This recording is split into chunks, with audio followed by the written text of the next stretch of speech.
మద్యం కుంభకోణంలో దర్యాప్తు వేగం అందుకుంటున్న కొద్దీ మాజీ ముఖ్యమంత్రి జగన్మోహన్ రెడ్డి కలవరపడుతున్నట్లున్నారని కొత్తపేట ఎమ్మెల్యే బండారు సత్యానందరావు పేర్కొన్నారు. కోనసీమ జిల్లా రావులపాలెం టీడీపీ కార్యాలయంలో నిర్వహించిన మీడియా సమావేశంలో ఆయన మాట్లాడారు. ఈ వ్యవహారంలో సిట్ అధికారులు నేరంతో ప్రత్యక్ష, పరోక్ష సంబంధం ఉన్నవారిని అరెస్టు చేస్తుండటంతో జగన్ ఉలిక్కి పడుతున్నారన్నారు. లిక్కర్ కుంభకోణం, జత్వానీ కేసుతో పాటు ఇతర కేసుల్లో ఐఏఎస్, ఐపీఎస్ అధికారులు అరెస్టు కావడం, అధికారులు జైలుకు వెళ్లాల్సి రావడం గత ప్రభుత్వం నిర్వాకం కాదా అని ప్రశ్నించారు.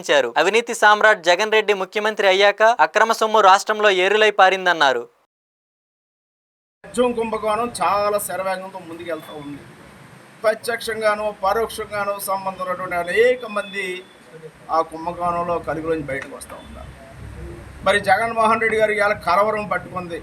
ఎక్కడ మద్యం కుంభకోణంలో ఏ రకంగా ఏ పరిణామాలు ఉంటాయనే దాంట్లో కలవరం పట్టుకుని ఈనాడు వారు వ్యవహరిస్తూ ఉన్నారు. లిక్కర్లో కానీ, అదేవిధంగా జత్వానీ కేసుల్లో కానీ కొంతమంది అధికారులు ఎవరైతే చట్టానికి వ్యతిరేకంగా, నిబంధనలకి వ్యతిరేకంగా పనిచేశారో వారిని చట్టం తన పని చేసుకుంటాం. అటువంటి కేసుల్లో ఉన్న వాళ్ళు ఈ రోజున ఎందుకు ఐఏఎస్లు, ఐపీఎస్లు కేసుల్లో పడుతున్నారంటే అది మీ ప్రభుత్వం 5 ఏళ్ల కాలం చేసిన పాపాల వల్ల వచ్చి కలిగినటువంటి మీ నిర్వాహకం అని కూడా ఈ సందర్భంగా నేను తెలియజేస్తా ఉన్నాను. అటువంటి ఈనాడు ముఖ్యమంత్రి గారు 5 ఏళ్ల పాలన ఒక అవినీతి సామ్రాట్గా ఆయన పాలనలో వైసీపీ నాయకులు అవినీతి అక్రమ సొమ్ము ఏరులై పారింది. మరి ఈనాడు తన పాలనలో ఏం జరిగిందో ఏందో తెలియని పరిస్థితుల్లో ఈనాడు జగన్మోహన్ రెడ్డి గారు మాట్లాడుతూ ఉన్నారు. మరి ఈనాడు చంద్రబాబు నాయుడు గారి మీద ఆరోపణలు చేస్తూ ఉన్నారు. చంద్రబాబు నాయుడు గారు ఏదో కుంభకోణాలు చేశారంటున్నారు అని మాట్లాడుతూ ఉన్నారు. ఇది విపరీతమైన మనస్తత్వానికి, అతను విపరీతమైన మనస్తత్వానికి నిదర్శనంగా నేను తెలియజేస్తూ ఉన్నాను. మరి ఈనాడు తెలుగుదేశం ప్రభుత్వ అధికారంలోకి వచ్చింది, అనేక రకాలుగా ప్రజారంజకమైన కార్యక్రమాలు చేసుకుంటూ ముందుకెళ్తూ ఉంది.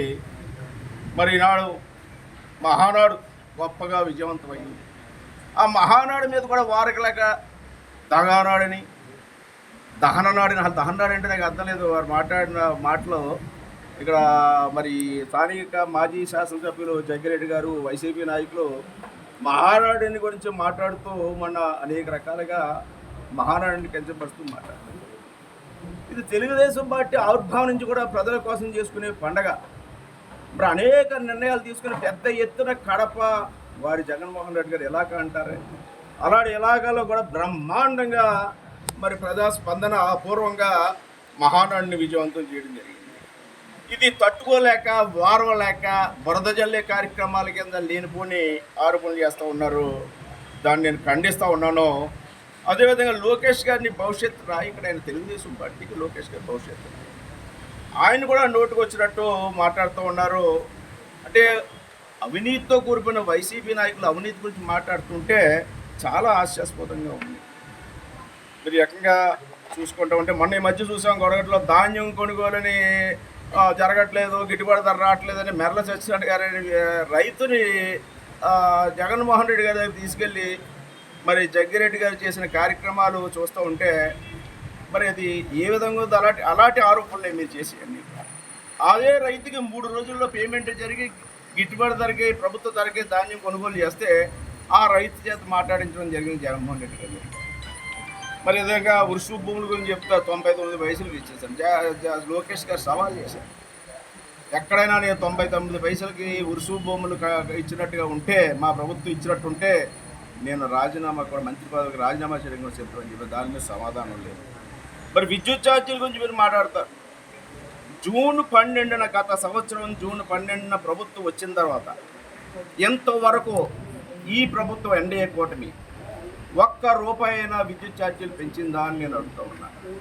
గత 5 ఏళ్ల పాలనలో మీరు చేసినటువంటి నిర్వాహకం వల్ల అనేక సార్లు విద్యుత్ ఛార్జీలు పెంచారు.